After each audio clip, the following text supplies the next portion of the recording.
Oi, pessoal, tudo bem? Bem-vindos ao Nutri Indica, o podcast da Cesana, Secretaria Alimentar, Nutricional e Abastecimento de São Paulo. Neste primeiro episódio, iremos contar um pouco sobre como funcionam nossos programas e também falar das redes cozinha escolas, dos CRESANs, dos armazéns solidários e muito mais. Esse podcast terá toda semana e abordaremos diversos assuntos. Hoje está eu, Gabriel. Oi, eu sou a Lavínia. E a nossa convidada hoje, que é a Mariana Yamamoto, a coordenadora de nutrição. Oi, Mari, tudo bem? Oi, gente, obrigada pelo convite.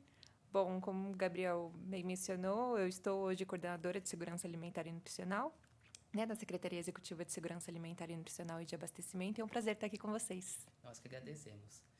E, Mari, eu quero que você conte um pouco como que funciona o programa da Cesana. É uma secretaria nova e também pode exemplificar um pouco de como funciona as redes de cozinha escolas, os CRESANs, oficinas, armazéns, para o pessoal que não conhece, né?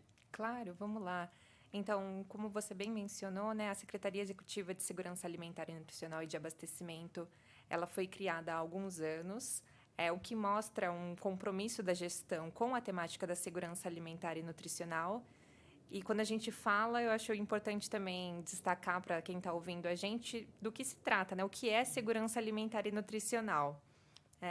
Quando a gente fala disso, o conceito que vem da Lei Orgânica de Segurança Alimentar e Nutricional fala que a gente usa muito SAN, o acrônimo de Segurança Alimentar e Nutricional, que SAN é o direito de todas as pessoas ao acesso regular e permanente a uma alimentação de qualidade e em quantidade suficiente, e que isso não comprometa outras necessidades básicas e que tenham como suas práticas de sustentabilidade, que sejam economicamente viáveis. Então, é um conceito muito amplo e a gente está à frente dessa Secretaria Executiva de Segurança Alimentar e Nutricional e de Abastecimento. Então, quando a gente fala de abastecimento, ele está completamente ligado à segurança alimentar e nutricional, porque o abastecimento, eu falo da disponibilidade de alimentos para a população. Então, na prática, eu estou falando das feiras livres, eu estou falando dos mercados municipais, dos sacolões, das centrais de abastecimento.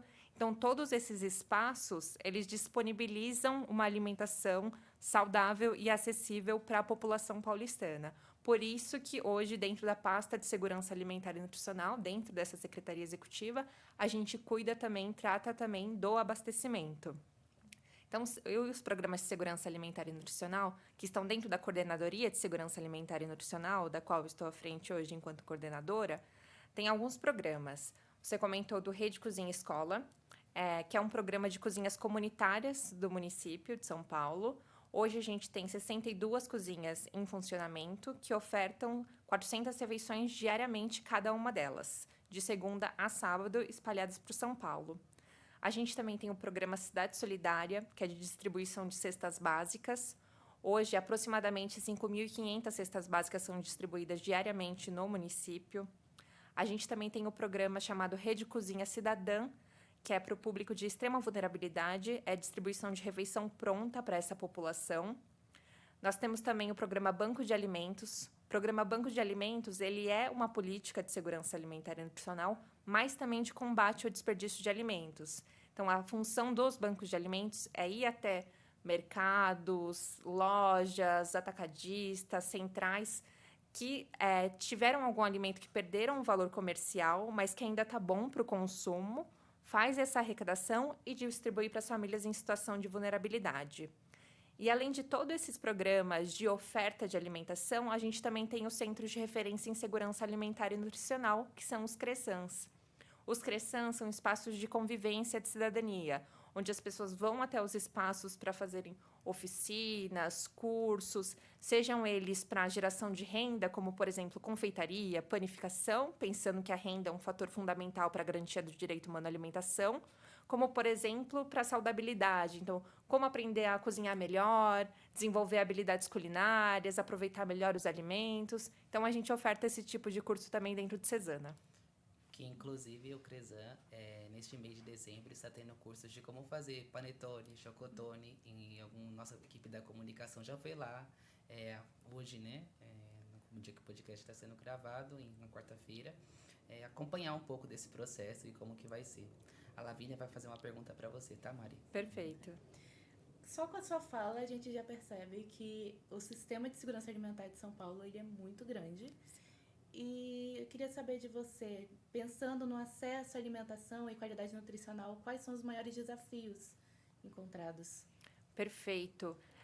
De fato, os programas de segurança alimentar e nutricional dentro do município, eles são muitas frentes, né? É multifacetado e é intersetorial. Então, são muitos atores trabalhando para a garantia da segurança alimentar e nutricional dentro do município. Claro que Cesana, enquanto secretaria, está à frente da temática, mas a Secretaria de Educação, a Secretaria da Assistência Social, a Secretaria de Saúde atuam constantemente para garantir a segurança alimentar e também dentro de suas pastas. Um dos desafios que a gente enfrenta dentro de Cesana, a gente olha muito para a questão da qualidade do cardápio e da sustentabilidade. Então, a gente sabe que, por conta, né, da crise climática que está acometendo o mundo, não só o Brasil, né, não só São Paulo, mas o mundo, os sistemas alimentares eles afetam muito, né, a questão do que a gente produz, como nós produzimos e quais recursos a gente utiliza para a produção. Então, quando a gente pensa, eu falo aqui enquanto nutricionista também, a gente faz a elaboração do cardápio, a gente considera todos esses aspectos, né? Para garantia da qualidade nutricional, obviamente, mas também na sustentabilidade do cardápio. Então, a gente tem, dentro do âmbito do Rede Cozinha Escola, o Dia Mais Sustentável, que tem uma proposta de um dia na semana substituir a proteína de origem animal para a proteína de origem vegetal. E como no Brasil a gente tem uma cultura muito forte de consumo da carne vermelha, a gente enfrenta alguns desafios com relação a isso, tanto para as pessoas que fazem a preparação, né? Então, como eu consigo fazer uma preparação saborosa, saudável, atrativa para a população e também com a própria população, que às vezes tem um preconceito com aquela preparação que ele nunca viu, ou alguma crítica precipitada com relação à exclusão da carne vermelha. Então, quando o programa foi concebido, a gente tinha essa resistência maior. Hoje, a gente tem uma parceria grande com a Sociedade Vegetariana Brasileira e deu capacitação. Então, os cozinheiros estão bem alinhados com as diretrizes, entendem o conceito e o porquê dessa proposta. Então, a gente vem caminhando muito bem nesse sentido, mas a gente enfrenta esses desafios.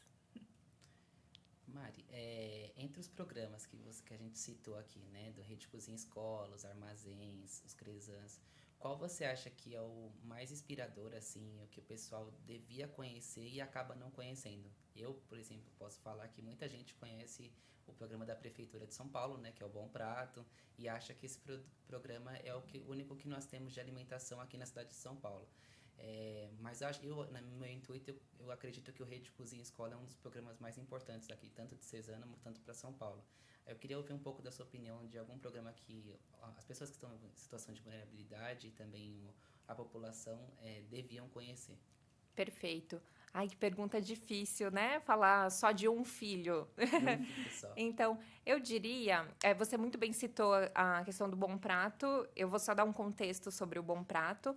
O Bom Prato é um programa criado pelo governo do estado de São Paulo, de restaurantes populares. Então, são lugares que a pessoa paga um valor simbólico, no caso do Bom Prato é R$1 para almoço ou 50 centavos para o café da manhã, e consegue ter ali uma alimentação de qualidade. Algumas unidades do Bom Prato é em parceria com o governo do município. Então, praticamente a gente racha a conta, né? O município entra com metade do recurso e o governo do estado de São Paulo entra com metade do recurso. E como é um programa já antigo, né, que o governo do estado de São Paulo já faz há bastante tempo, muita gente conhece bem o Bom Prato, né? Ele é muito bem conhecido e, inclusive, muito bem conduzido pelo governo do estado de São Paulo. Mas, de fato, o Rede Cozinha Escola, que é do governo municipal, né, criado por Cesana, já a partir do momento que existiu Cesana, né, a Secretaria Executiva de Segurança Alimentar e Nutricional, então, que é o nosso programa de cozinhas comunitárias. Eu destacaria aqui, eu não mencionei no início da minha fala, os armazéns solidários, porque os armazéns solidários, eles foram inspirados no Armazém da Família de Curitiba. Então, Curitiba conduz essa política pública de mercado social há bastante tempo. Nós fomos até Curitiba, estudamos muito para implementar aqui em São Paulo, com muitas melhorias. Inclusive, estive com o secretário de Curitiba num evento em Belo Horizonte, há alguns meses atrás, e que elogiou muito a iniciativa de São Paulo com os armazéns solidários, porque, de fato, a gente inovou muito. E eu sei que muita gente não conhece, né? E eu vou dar um exemplo aqui destacando. A gente tem, por exemplo, o programa de cestas básicas que eu mencionei. E a cesta básica, a distribuição de cesta básica em si, ela é muito conhecida no Brasil todo, né? Praticamente todos os municípios fazem esse tipo de distribuição. Mas quando a gente olha, e cada política pública ela vai ter o seu público-alvo, a cesta básica ela é unificada para todas as pessoas. Então, sempre vai ter arroz para todas as pessoas, o feijão para todas as pessoas, o mesmo tipo de farinha, porque a lógica da compra pública ali, né, por licitação, então eu compro um lote grande e faço a distribuição igualitária. Mas quando eu penso em garantia da segurança alimentar e nutricional, da soberania alimentar, eu preciso pensar no que a pessoa também está acostumada a consumir. Às vezes eu vou ter uma família que não está acostumada a consumir a farinha de trigo. Ela tem a preferência pela farinha de milho, ela tem a preferência pela farinha de mandioca.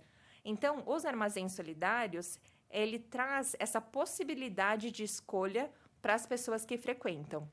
E para quem ainda não conhece o programa, os armazéns solidários são mercados sociais para a população cadastrada no CadÚnico e subsidiado pela Prefeitura de São Paulo. Então, a gente encontra de até 30% até 50% de desconto em alguns produtos e as pessoas cadastradas podem fazer suas compras. E não tem a oferta de produtos ultraprocessados. Então, nós, da nutrição, né, a gente monitora de perto isso para garantir a qualidade. Então, a gente consegue ofertar com um preço muito mais acessível para a população esses alimentos de qualidade. E, com isso, ela pode escolher. Ela tem essa possibilidade de escolha, traz mais dignidade para a pessoa. Então, tem frutas, verduras, legumes de excelente qualidade. Tem produtos de origem animal também, carnes, ovos, leite, além dos itens que costumam ter na cesta básica, o arroz, feijão, a farinha e o óleo também. Inclusive, para lembrar o pessoal também que a gente teve vídeos, né, do secretário Vitor Arruda nessa semana, mostrando alguns produtos natalinos que estão tendo nos armazéns, que realmente, pessoal, é muito abaixo dos preços dos mercados convencionais, né? Então, aves, a escova de dente, coisas de higiene, também coisas que vão de ceia de Natal, os produtos valem muito a pena. Perfeito. Muito bem mencionada essa questão do Natal, porque quando a gente pensa em segurança alimentar e nutricional, alguém poderia vir me falar, mas panetone pode na dieta, né? Que tem muito disso, né? Quando a gente pensa em segurança alimentar e nutricional, a gente pensa também na cultura alimentar, né?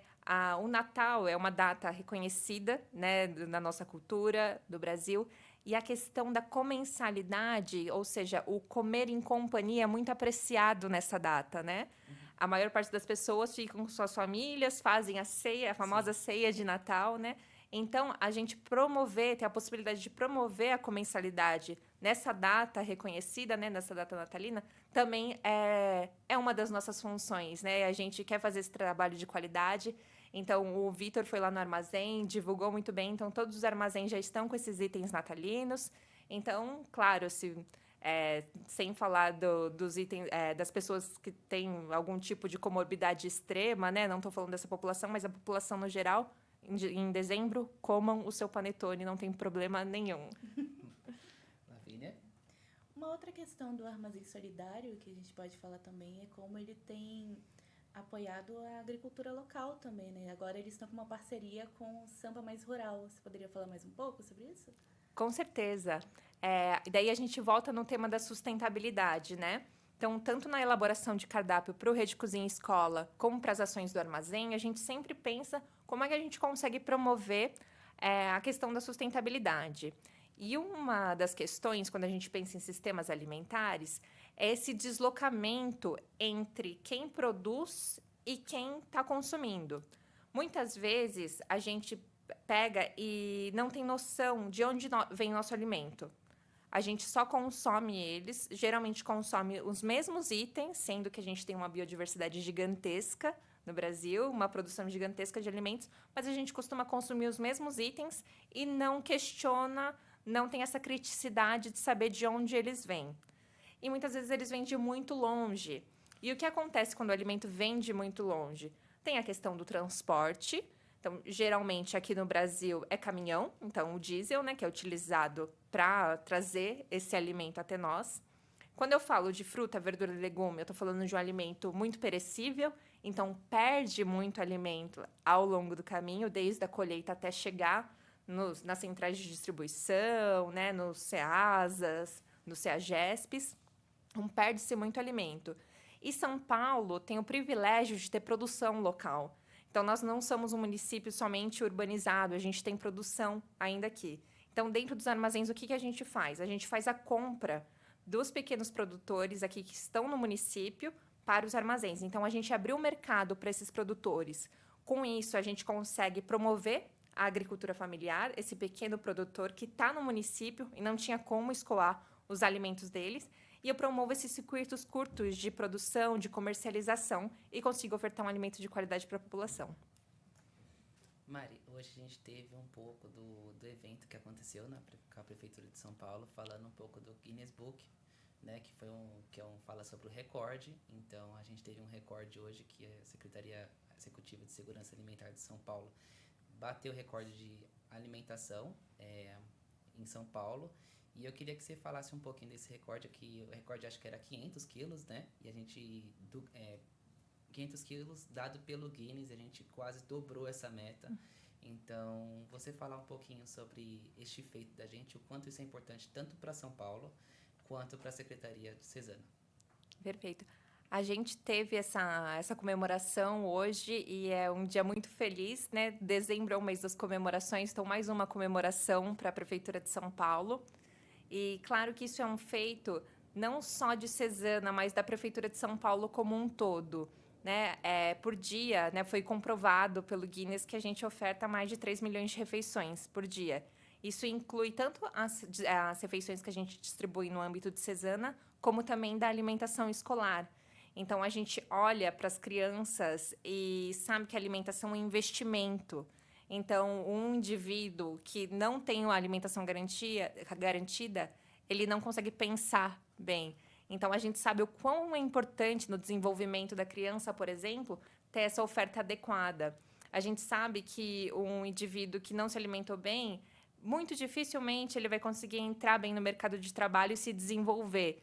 Então, todo esse investimento em alimentação, e eu friso um investimento porque nunca é um gasto, a alimentação é sempre um investimento, fala também de a gente tirar as pessoas da sobrecarga do sistema de saúde, por exemplo, né? Hoje em dia, a gente vê um crescimento global da obesidade, né, e de doenças crônicas não transmissíveis.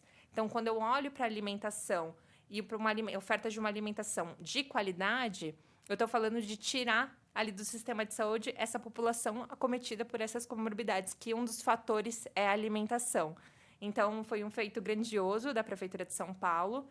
Foi algo que já estava acontecendo. Então, muito graças à gestão do secretário Vitor Arruda, que hoje está à frente da pasta, né, para incentivar, para dar visibilidade para os programas de segurança alimentar e nutricional e de abastecimento dentro da cidade, a gente conseguiu esse reconhecimento. Então, é um dia de muita comemoração para a gente. Com esse prêmio, a gente realmente consegue perceber como é um trabalho muito grande, muito forte aqui em São Paulo. E, como eu falei antes, é um sistema de segurança alimentar e cada um acaba se conectando com o outro. Muitas pessoas não entendem isso, acham que existe o Bom Prato, mas não sabem que ele se conecta, às vezes, com outro programa, como, por exemplo, o Armazém Solidário recebe alguns produtos do Banco de Alimentos. Eu queria saber de você como é fazer todo esse sistema funcionar e, sabe, continuar alimentando São Paulo. É um desafio muito grande, Lavínia, porque Cesana, ela, como eu disse, ela faz parcialmente, né? Eu falo sobre alguns programas, são muitos que a gente mencionou, mas essa articulação com outras secretarias, ela é primordial. A gente comentou do Sampa Mais Rural, por exemplo, que está sob a gestão da Secretaria de Desenvolvimento Econômico e Trabalho. Então, a gente precisa fazer essa articulação constante com a Secretaria de Desenvolvimento Econômico e Trabalho para conseguir viabilizar o CAD único, ele é monitorado por smarts, então a gente precisa desse alinhamento constante com a Secretaria Municipal de Desenvolvimento e Assistência Social para conseguir viabilizar.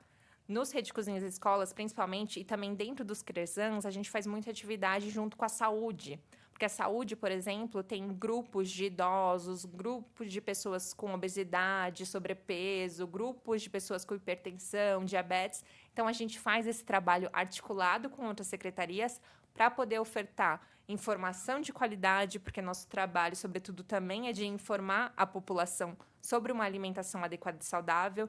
E a gente sabe que, hoje em dia, dentro da internet, das redes sociais, tem muita informação falsa sobre alimentação.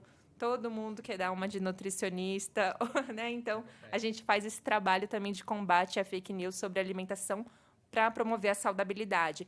Então, é muito complexo, porque São Paulo é gigantesco, né? O universo dentro de São Paulo. Dificilmente a gente vê um município que a gente consiga comparar com relação à dimensão territorial, também a quantidade de habitantes. Então, é muito complexo. E essa articulação constante é primordial para que isso aconteça. É muito legal a Lavínia comentar sobre isso, porque a gente também, nossos roteiros, né, de comunicação, a gente sempre tenta ligar algumas coisas com outras secretarias, né? E a gente também, nos roteiros esses dias, conseguimos ligar um pouco da secretaria da SP Trans com a Cesana. Então, a SP Trans tem um programa da Tarifa Zero e tem o programa da Mamãe Tarifa Zero. Então, a gente está bolando algum roteiro que fala da Mamãe Tarifa Zero, levando seus filhos para alimentação também, e passando por um dos nossos programas, né, que pode ser o Armazém Solidário, no meio do caminho, tudo. Então, é muito bacana ver uma secretaria ligando a outra e em prol de um só, né? Então, muito legal.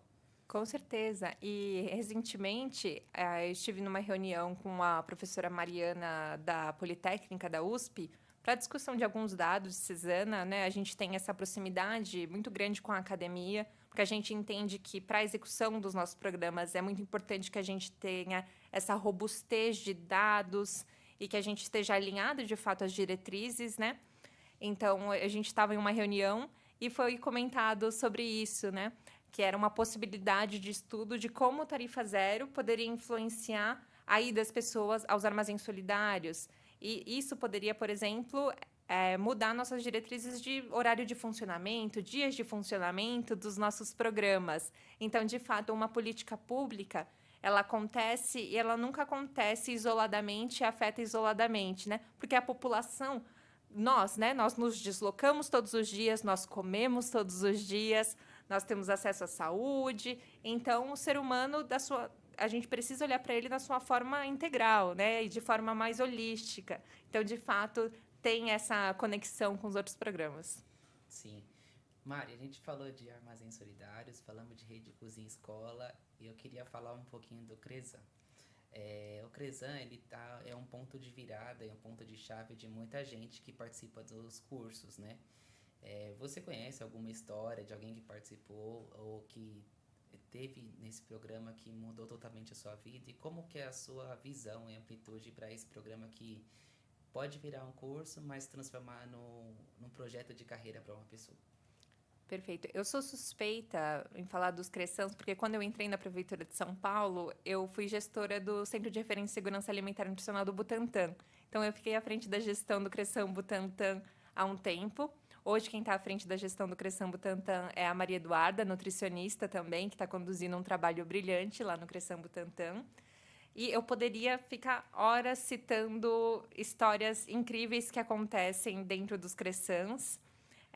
Tanto de quando a gente pensa, né, na função dos CRESANs e um pouquinho do que eu mencionei, de geração de renda, né? Claro que a gente pode olhar para esse aspecto de uma pessoa que fez um curso, aprendeu, né, teve um conhecimento técnico ali, conseguiu aplicar e gerar renda. Tem diversos, inclusive tem um padeiro na região do Butantã muito conhecido que ele aprendeu a fazer pão através de um curso de panificação no CRESAN Butantã. Então, a gente vê, né, como essa questão de construção de carreira e promoção de renda acontece através dos nossos equipamentos. Mas eu destacaria também a situação, tem uma frequentadora do CRESAN Butantã, que é a Bel, é uma senhora já, e ela sempre participa de todas as ações do CRESAN Butantã. E ela mesma conversou muito comigo e ela fala abertamente para as pessoas que muito tempo ela teve depressão. E ela ficava muito sozinha na casa, não tinha muita convivência. Então, ela utilizou aquele espaço do Cresção Butantã, de todas as atividades que acontecem lá, como um espaço para sociabilizar.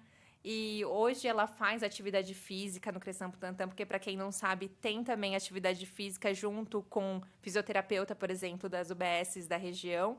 Então, ela vai, conversa e ela fala que, através das oficinas, das ações do Cresção Butantã, ela saiu da depressão.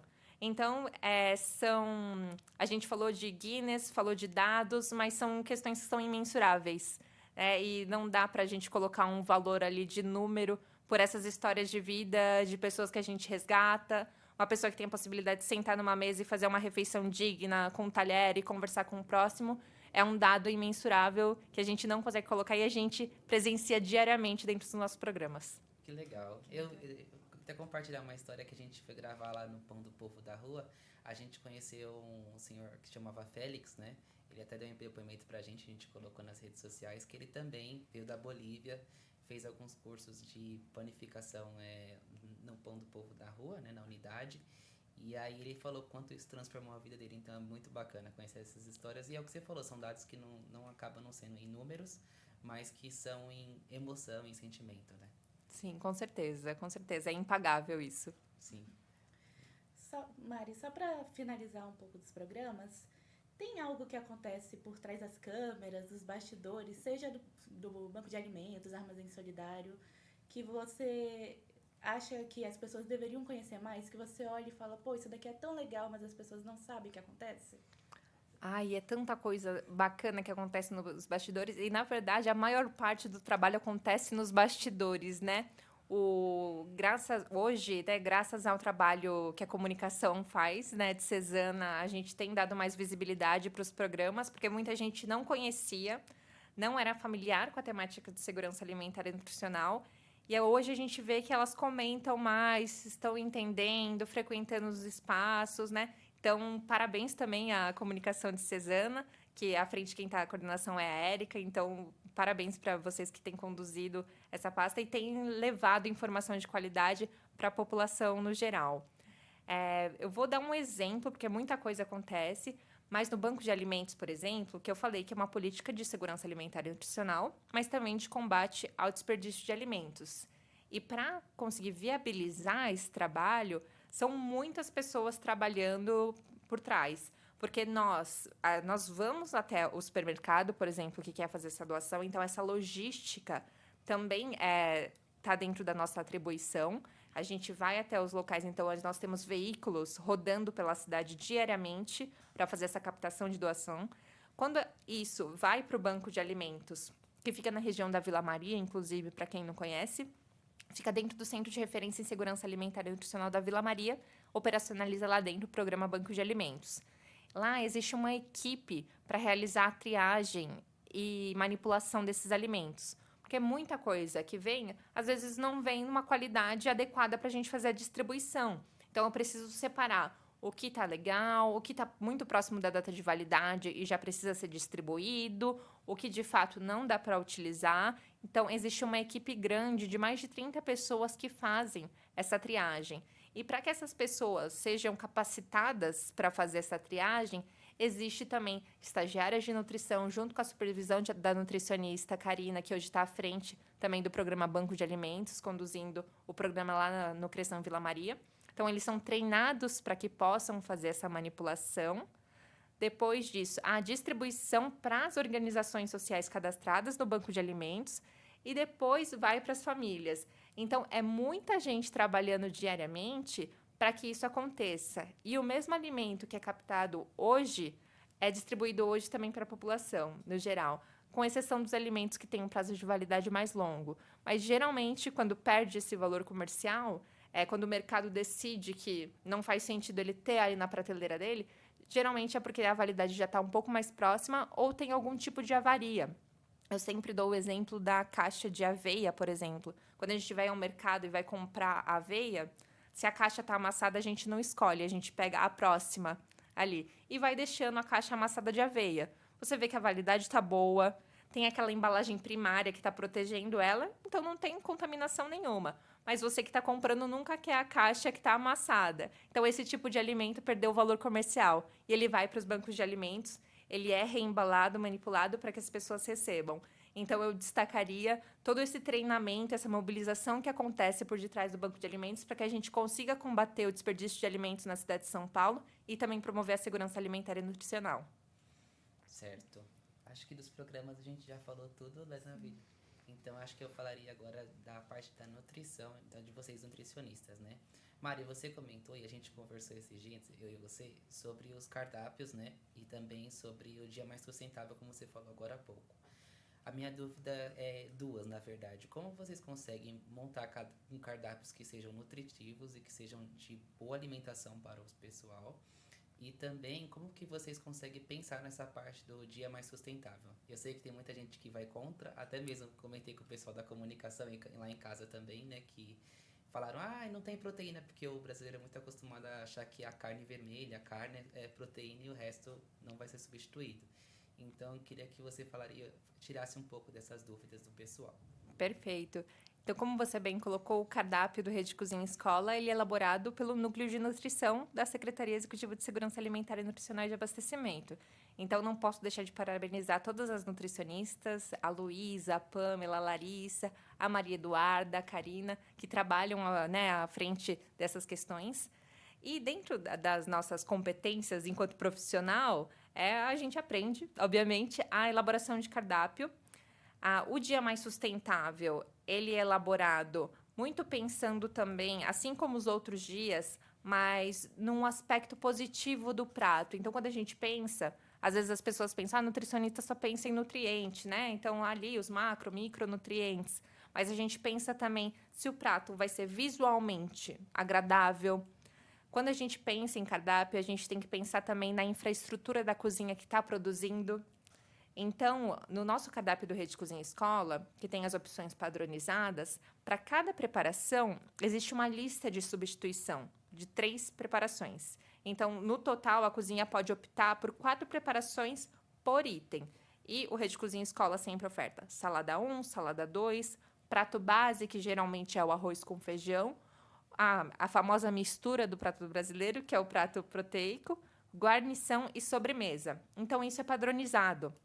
Só que dependendo da OSC, da Organização da Sociedade Civil, que está produzindo, tem um forno maior, tem um forno melhor. Se eu colocar obrigatoriamente frango assado para todas, tem organização que vai ter mais dificuldade, porque o forno dela não é tão grande assim. Então, pensando nisso, a gente monta essa lista de substituições também. Então, o papel do nutricionista ele é ainda mais complexo, porque eu preciso pensar, obviamente, no consumidor final, ali na pessoa que está frequentando, mas também na organização que está fazendo essa preparação e a infraestrutura de cozinha. Então, o investimento dado pela prefeitura também possibilita que ela tenha essa infraestrutura e, a depender da realidade, do espaço, o tamanho de cada cozinha, a gente faz essas contribuições no cardápio, né? Deixa ali as opções para que as pessoas possam ali, elaborar essas refeições. Então, a gente olha questão de valor nutricional, a possibilidade de preparação ou não das cozinhas.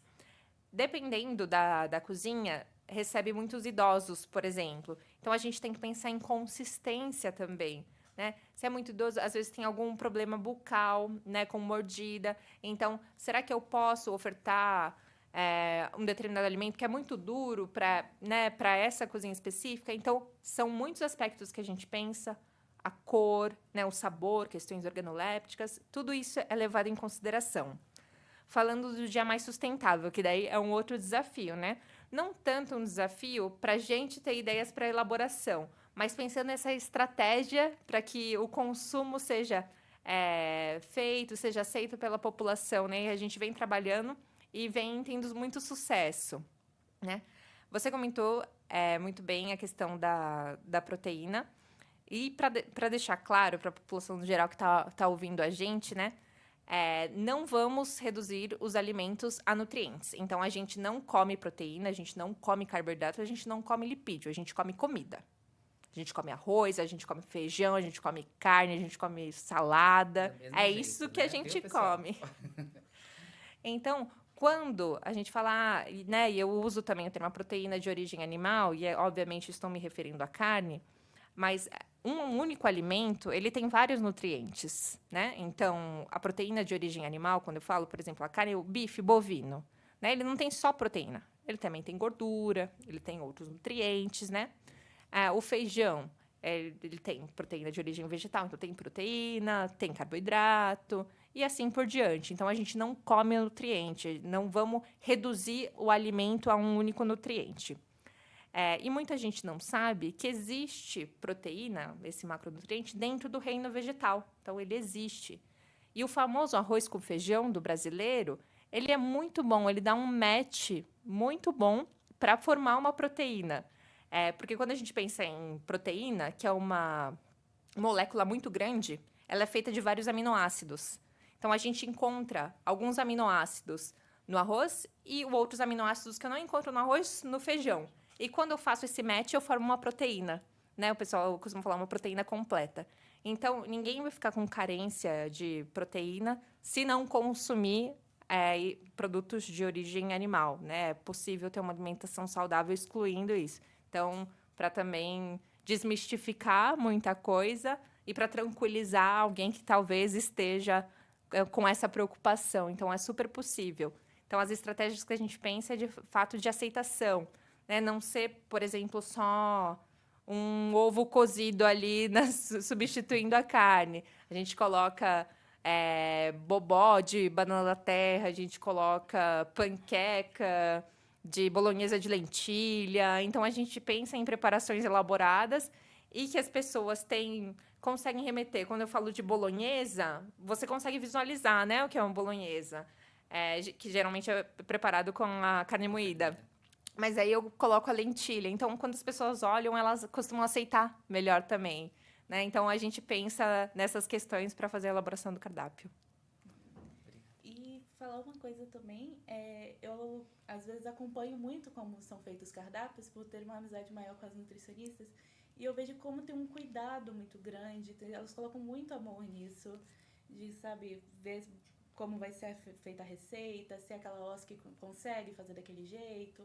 E eu vejo que também, além da criação dos cardápios, esse cuidado vai além das salas da Cesana, porque eu acabo acompanhando, às vezes, elas indo nos locais, por exemplo, em uma OSC, eu vejo muito elas indo também em oficinas do Cressan para acompanhar, e você percebe como como tem muito amor envolvido nisso com as nutricionistas.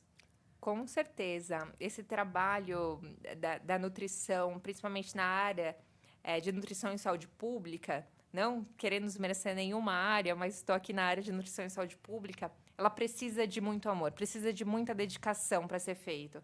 A gente lida com pessoas, a gente lida com muitas pessoas, né? Os dados, né, comentados sobre o Guinness refletem a isso. Então, a gente atinge diariamente muitas pessoas. Porque se tem algo que a gente tem em comum, é a alimentação. A gente se alimenta. Todos os dias, nós, seres humanos, nós nos alimentamos ou deveríamos nos alimentar. Deveríamos ter esse direito de nos alimentarmos. Então, tem uma dedicação muito grande da equipe de nutrição. E não só da equipe de nutrição. Cada pessoa por trás de algum programa, de um equipamento. Eu comentei sobre as feiras. São Paulo tem quase 1.000 feiras espalhadas. Existe uma equipe muito grande, né, por trás disso. Não tão grande quanto as 1.000 feiras, queria um fiscal para cada feira, mas existe uma equipe trabalhando constantemente para que seja organizado, seja de qualidade, os itens de cesta básica, que sejam, né, produtos de qualidade que vai para a população. Então, é muito amor envolvido por cada servidor, cada assessor que está ali dentro. Os diretores do programa são muito engajados para que isso aconteça. Mari, se você pudesse deixar uma mensagem, né, para um ensinamento sobre alimentação, sobre os nossos programas, sobretudo para as famílias paulistanas, qual que você deixaria? Um só? Vamos lá. Bom, falando enquanto nutricionista, principalmente, né?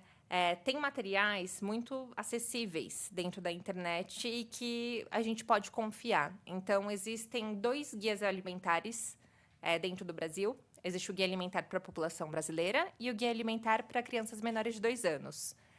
Esses guias alimentares, eles são amplamente reconhecidos no âmbito acadêmico e eles classificam os alimentos por grau de processamento. Talvez as pessoas já tenham ouvido em alimentos ultraprocessados, né, que a gente tem que evitar.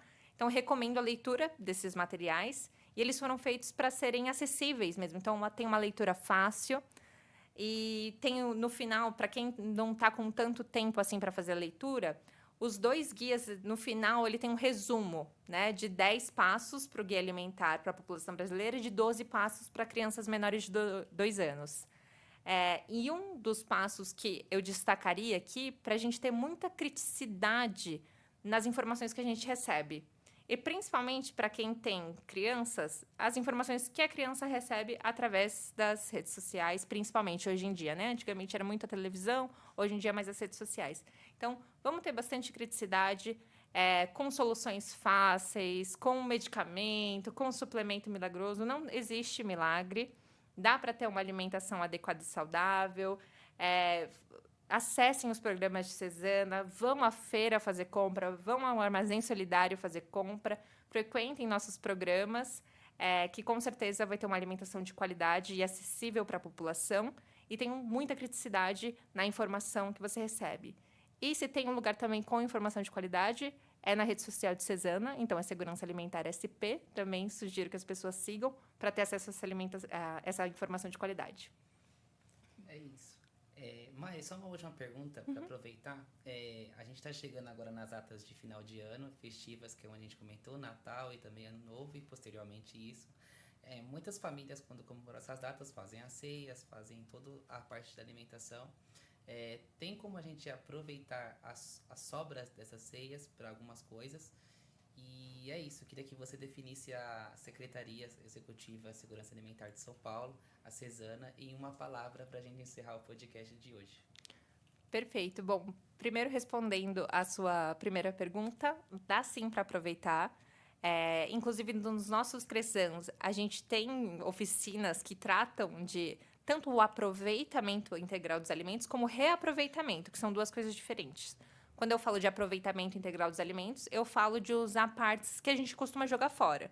Então, a semente da abóbora, né? Tem, por exemplo, torrar ela no forno e fazer petiscos, por exemplo, é possível. A casca, ela pode ser consumida também. Tem muitos alimentos que a gente costuma descascar que a gente poderia estar comendo a casca. Então, isso é o aproveitamento integral dos alimentos. Quando a gente fala de reaproveitar, uma coisa é, por exemplo, quando eu preparei um arroz e sobrou arroz. Aí, no próximo dia, eu faço bolinho de arroz. Isso é reaproveitamento. E o bolinho de arroz é um clássico brasileiro e que, geralmente, as mães, sem saber desse conceito, fazem há bastante tempo porque sobrou o arroz, né? Dificilmente, eu não sei se na casa de alguém acontece da pessoa preparar o arroz para fazer bolinho. Geralmente, ele é uma preparação feita em decorrência, né, dessa sobra desse alimento. Então, dá para a gente fazer bolinho de arroz e não só de arroz. Sobrou algum tipo de preparação, dá para misturar no bolinho de arroz também, que fica super legal, tá? Então, tem como aproveitar. Uma coisa que eu falaria para as pessoas terem atenção é sempre armazenar corretamente. Primeiro, higienizar corretamente, para ter uma preparação segura, e depois armazenar corretamente, para não ter o risco da gente consumir algum tipo de produto que já está passado. Então, só ter muita atenção nisso e aproveitar muito bem essa refeição fazendo outras preparações. É super possível isso. Olha, e eu falaria que Cesana, em uma única palavra, é muito difícil essa questão. Eu acho que eu nunca consegui fazer resumos tão concisos assim na minha vida, mas olhando para essa gestão atual, que anda muito empenhada, com muito compromisso, com muito amor, eu diria que é comprometimento. Assim, a palavra-chave que nos guia. Obviamente, a gente comete erros, comete equívocos, assim como qualquer outra pessoa, mas eu vejo uma equipe muito engajada e muito comprometida. Então, seria comprometimento, acho que é a palavra-chave que define Cesana, essa gestão atual, e a gente tem feito um trabalho comprometidos com a política pública de segurança alimentar e nutricional. É isso. Lavínia, tem mais alguma pergunta? Bom, para aproveitar, então, o final, a gente está chegando no final do ano e olhando para o ano que vem, para os próximos anos, o que você espera para a Cesana e para a segurança alimentar de São Paulo? Olha, perfeito. Bom, a gente tem tem muita coisa para ser feita, tem muita coisa sendo feita e tem muita coisa ainda para ser feita. Claro que eu poderia falar sobre os novos equipamentos que a gente pensa em expandir, obviamente, a política pública de segurança alimentar e nutricional, mas aqui eu vou destacar talvez essa articulação intersetorial que a gente vem trabalhando muito, né? Dentro do Sistema Municipal de Segurança Alimentar e Nutricional, existem alguns componentes. Um deles é o Comusan, que é o Conselho Municipal de Segurança Alimentar e Nutricional. Inclusive, gostaria de cumprimentar todos os conselheiros, na figura da Márcia, que é presidente do conselho. E existe também a CAISAN, que é a Câmara Intersecretarial de Segurança Alimentar e Nutricional, que justamente por tudo que a gente falou, que a política de segurança alimentar e nutricional, ela não se faz sozinha, então não é só a Cesana que executa ela, são várias pastas. Existe esse grupo, esse colegiado de atores, né, dentro da gestão pública, que formam esse grupo que a gente chama de CAISAN, é o acrônimo. Então, a gente tem esse desafio bem grande no próximo ano para fazer com que essas pastas articulem cada vez mais para que a gente construa políticas públicas de segurança alimentar e nutricional ainda mais robustas para a Prefeitura de São Paulo, para atendimento da população paulistana. Esse é o nosso desafio. Certo? Este foi o nosso episódio piloto com a Mariane Yamamoto, nossa coordenadora. E Mari, quer falar mais alguma coisa? Não, só queria agradecer mesmo. Queria agradecer toda a equipe de Cesana. Hoje eu estou aqui falando sobre segurança alimentar e nutricional, mas tem profissionais extremamente competentes para falar. Eu tenho certeza que vocês trarão outros profissionais aqui para falar, cada um sobre os seus programas, os diretores que estão à frente. Então, só gostaria de agradecer toda a equipe, incluindo a equipe de comunicação. E eu fico à disposição para as próximas. Obrigada. Nós que agradecemos. Agradeço a Lavínia também por ter me ajudado, a Mari. E é isso, a gente vai ter outros convidados também. A Mari estará bastante vezes aqui com a gente. E esse foi o nosso episódio piloto apresentando um pouco sobre a Cesana e seus programas.